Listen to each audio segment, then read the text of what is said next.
Okay, this is my attempt to get used to Tekkit, newest build. Only change is I had to remove the dimensional doors mod because it kept crashing on my single player world. Every time I'd load it up, it generate the crash report. Anyways, Tekkit is pretty interesting. It allows a level of gameplay with all the available mods that Minecraft, you'd struggle for weeks to try to replicate the same automation and gathering of resources.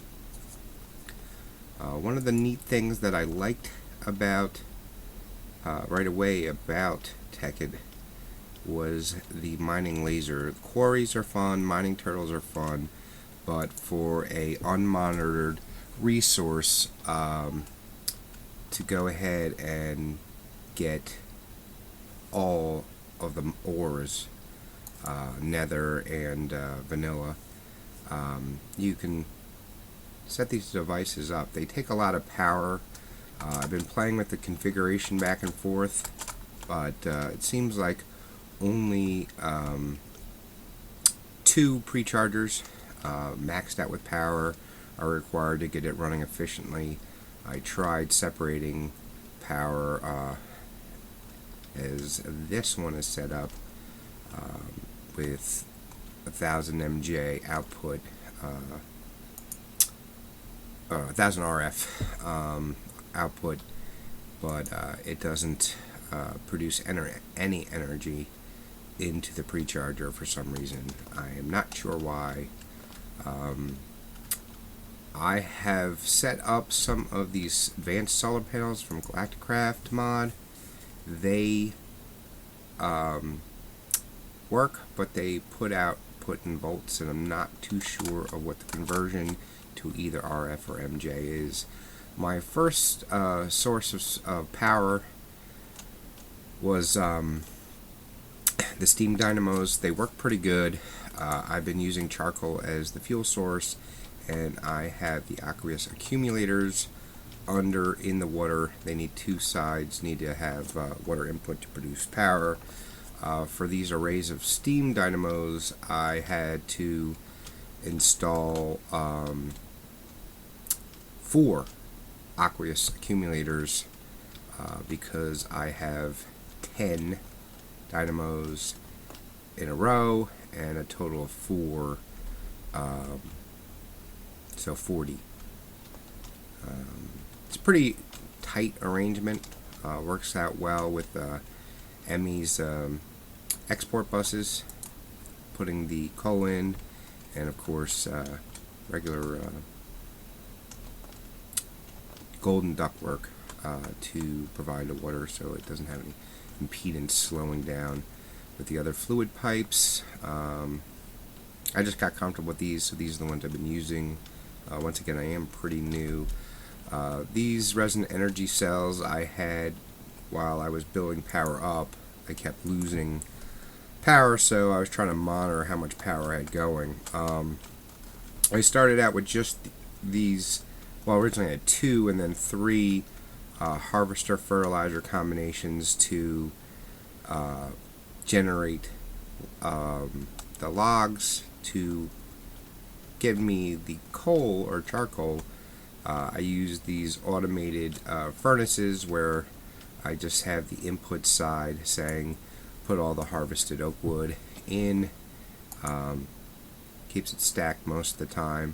I'm usually running way ahead of wood supply than I am of what I'm burning. Sometimes when I first open the world, the balance takes a while to smooth out, and then Emmy just go ahead and collects the charcoal that are produced in all these furnaces. The amount I just kept adding until I had a decent balance, although when I'm not using a ton of energy I get overproduction, and you can kind of see here on the storage monitors I have 2 million charcoal from all the times when I'm not using as much energy as I'm producing. It kind of stagnates the energy demand, and I have overproduction. originally it was balanced. I also, after I got that down, I did try big reactors. I tried the new turbine. It didn't work out at all. I had it producing such a small amount. Right now I'm doing 3600 basically RF, and it's a pretty good output. And this is off of the both uranium and yellorium that I collect with the mining laser. You can see I use the storage monitors to see how much. I do have it set up to automatically process the waste cyanite and go ahead and put back into the system the plutonium. So I do recycle. Again, pretty good efficiency. There could be a better setup. I have 5 control rods. I think they're 4 high, and pretty good output. So after I got my power supplies down with the steam dynamos and nuclear reactor, I then played with the solar panels, and again, I'm not too sure. Part of the issue I had with producing that much wood was I created these little packs. I have 1 sewer in there, and I have 32 cows producing a constant supply of raw sewage to these composters. 2 composters seem to handle the output of the 32 cows and 1 sewer, and you can kind of see it's constantly moving and constantly getting supplied. So I just provide them power, use ME again to take the industrial fertilizer and dump it into the fertilizers. You can see it's pretty much even paced. I have a lot of things being fertilized now, so that I get a bunch. This water here and these automated buildcraft, I believe they are, were to collect these falling saplings and apples and types of things that were falling and bothering me, and I try to put them in a collection system so that they're not getting wasted. As you see, I have a ton more, even though I did set up, I forgot to show you, one of my favorite things when I'm first starting up is biofuel. I dump things into the bioreactors. It's a little bit harder since the last update, or major update, to balance it out. It was much easier before. I could just throw in a stack of raw materials, and these are what I'm currently putting in as available to be processed, and then I add the generators depending on how much I'm producing and what the demand is. I have a pretty good draw on energy here and a good supply. I may add and try to balance that out a little bit later, but right now I'm pretty happy with the power because, like I said, I was overproducing. So once I had the power system set up, I wanted to start automating things for resource collection. So beyond the mining laser, all my harvesters I've connected up to liquid duct pipes, or I'm sorry, golden waterproof pipe that go to these 2 sludge boilers. I could add more because I am not draining any at the time. Hold on a sec. Okay. I'm not going to edit this video. It's not about perfection. It's just to show my setup and trying to get all these systems to work together, all these different mods. So anyways, sludge boiler gives me all my sand and clay. Also soul sand, which I don't need really that much of. And the mushroom dirt, which I'm not pronouncing that, mycelium, whatever it is. So for these 4 or 5, I don't fertilize. I just have melons, pumpkins as they grow. They're automatically harvested. Same thing with cactus and sugar. Seems to be a pretty good balance. Just normal time.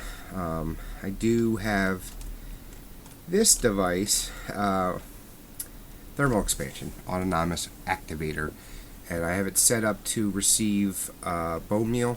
I was having problems of using Emmy to pipe it in, so I put it into this diamond chest.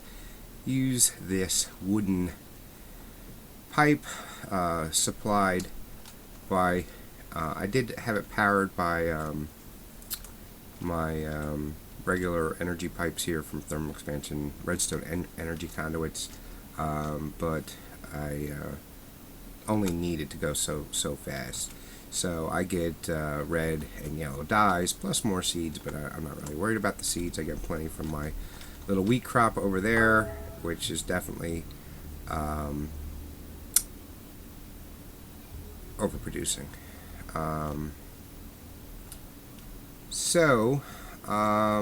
Let me think here. We have, that's just another collection point for those dropped items.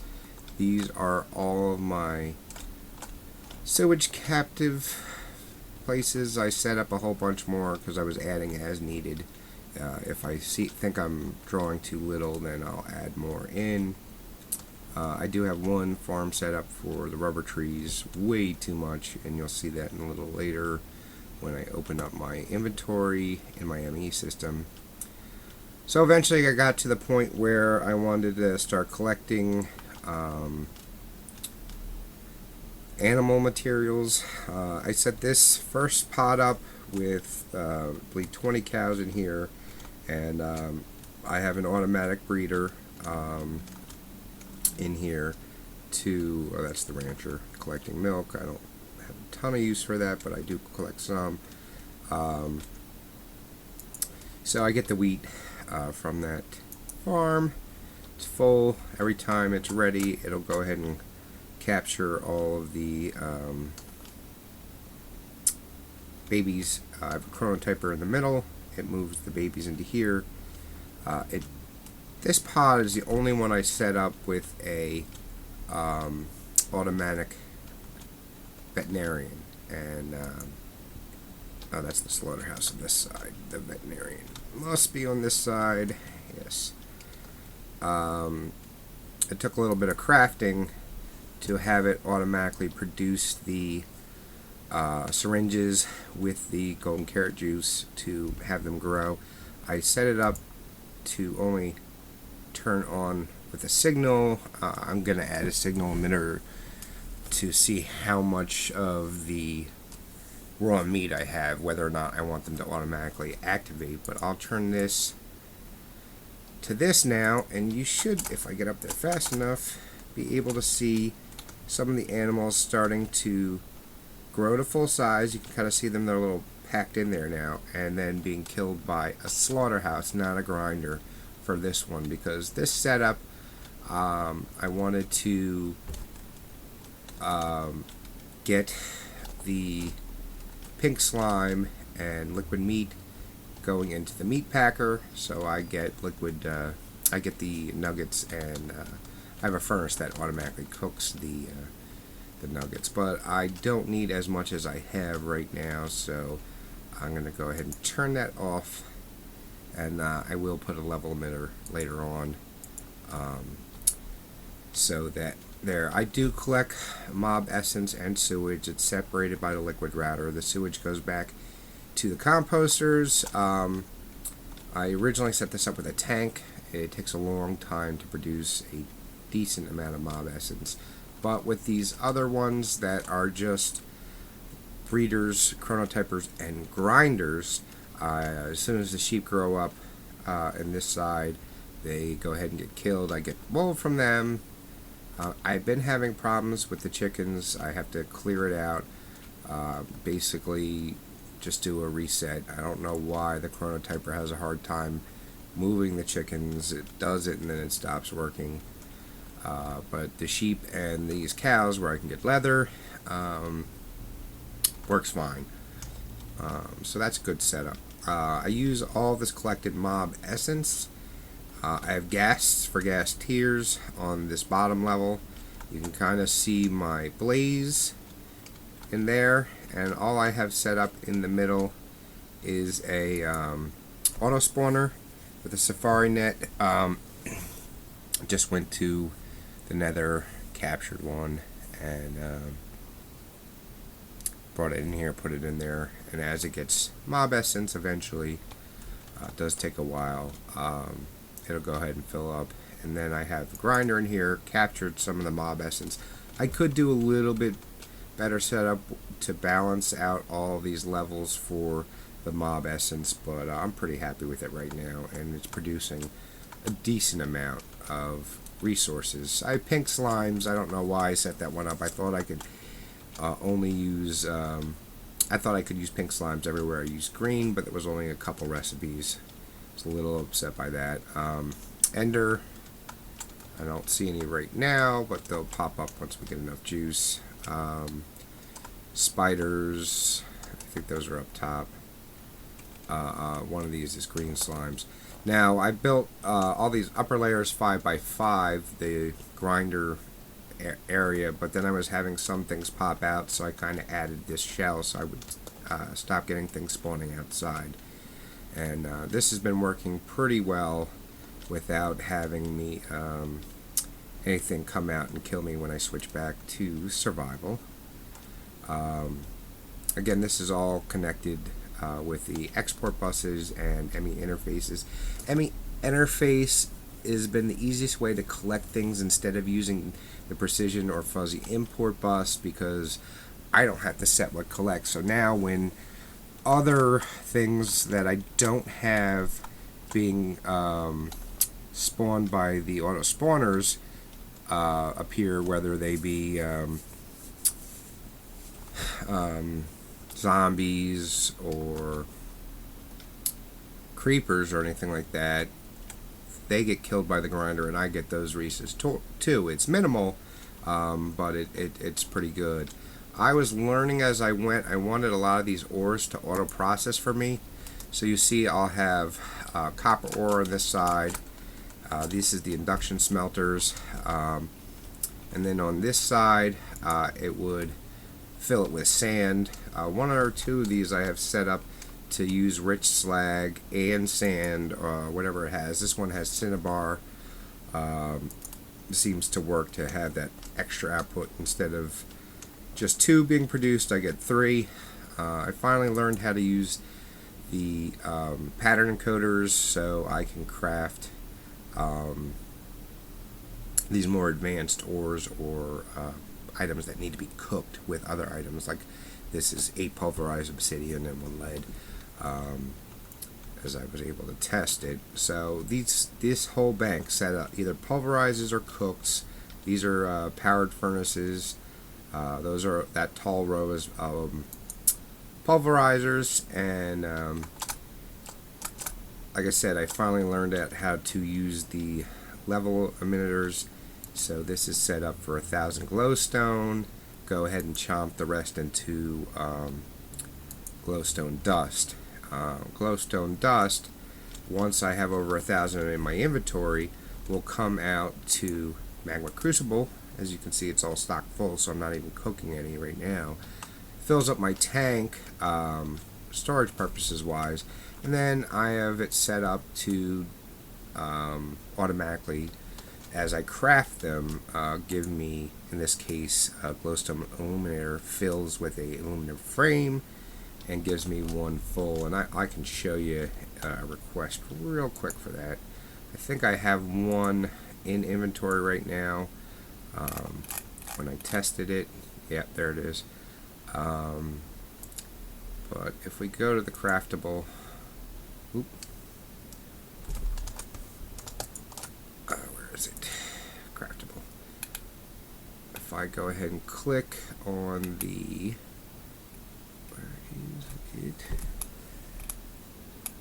There we go. Glowstone illuminator. I'm just going to pick 1, tell it to begin.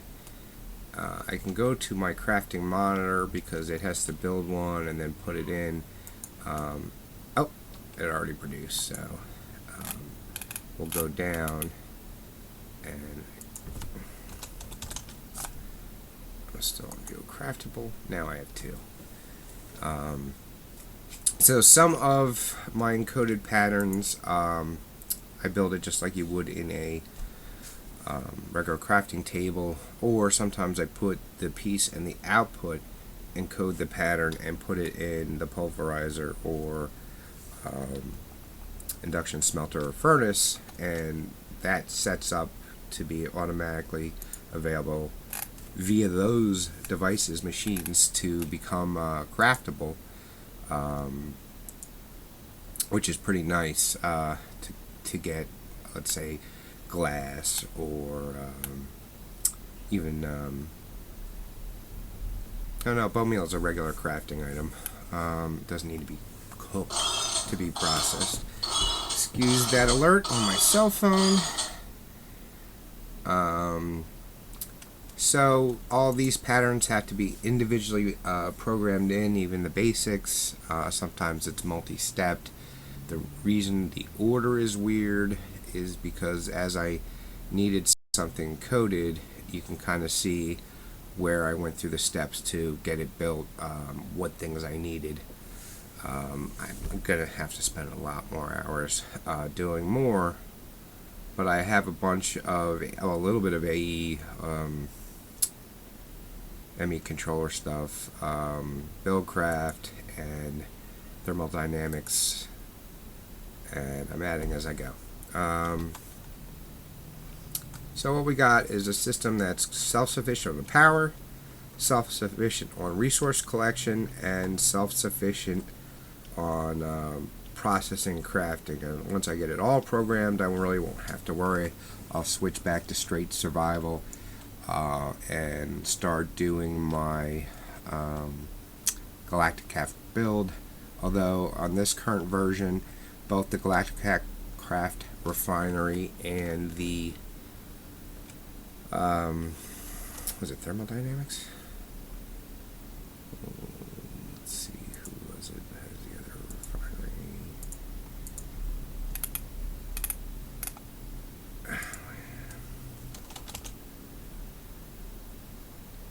Oh, buildcraft factory. Both of them are having a problem. The buildcraft one has a problem. It gets oil in but doesn't receive power, and I've tried different wiring arrangements. That's why I have things sitting all weird here. The Galacticraft has the problem I'm getting power, but no matter what pipes, fluids, I've tried so many different ways to get it to accept oil automatically from these. It's not working. What I did to get an oil supply is I've been messing around with this Mistcraft. It's pretty neat. You can create these different worlds. If you get one that you like that is, I guess, stable, you can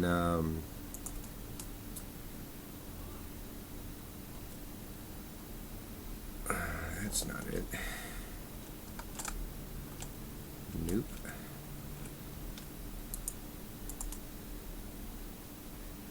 You can set up automatic transport. I think this is it. I don't know a ton about Mistcraft yet. It's a little bit convoluted.